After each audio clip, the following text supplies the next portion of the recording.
Bonjour, on commence par Achat, Matot, Massé. Lorsqu'un juif fera le vœu de s'interdire quoi que ce soit, il ne pourra pas revenir en arrière. Toutes les paroles qui sortent de sa bouche devront être accomplies. Grâce au Neder, c'est-à-dire au vœu, le juif a le pouvoir de s'interdire ce qui était à la base complètement permis. Par exemple, s'il fait le vœu de ne plus consommer de pain, même si ce pain possède la meilleure cache-croûte du monde, à présent il sera complètement interdit. En d'autres mots, Akadosh Baruch Hu a créé 248 commandements positifs et 365 commandements négatifs. Et lui, par une simple parole, il s'est créé une nouvelle restriction. Il faut savoir qu'il ne s'agit pas ici d'un interdit rabbinique, mais plus exactement d'un interdit de la Torah. C'est de la folie. Apparemment, il n'y a pas que les grands tzadikim qui peuvent faire des miracles et agir sur la création. Même le juif le plus simple, grâce à une simple parole, a le pouvoir de créer des nouvelles mitzvot, des nouveaux interdits.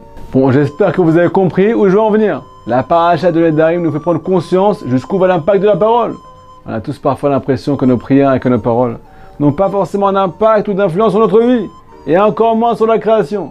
Eh bien voilà, bienvenue. Mais bon, comment ça marche tout ça?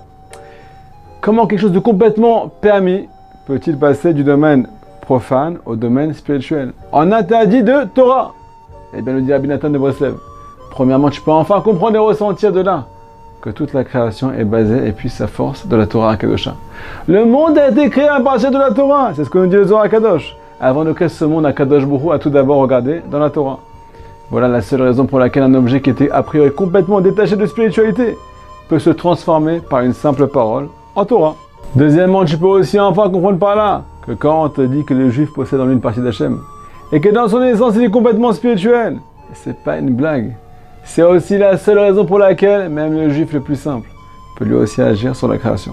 C'est ce que nous dévoile le Zohar Akadosh, Kudsha Beichu Veroraita, Israël Chad Hu. Hachem, la Torah et le peuple d'Israël forment une seule chose. Alors Baruch Hashem, grâce à la paracha de Nedarim, nous avons appris deux choses. On dit bien sûr merci à Rabbi Nathan.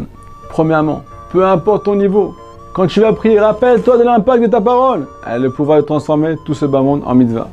Deuxièmement, toute la création est régie par la Torah. Elle est entièrement spirituelle.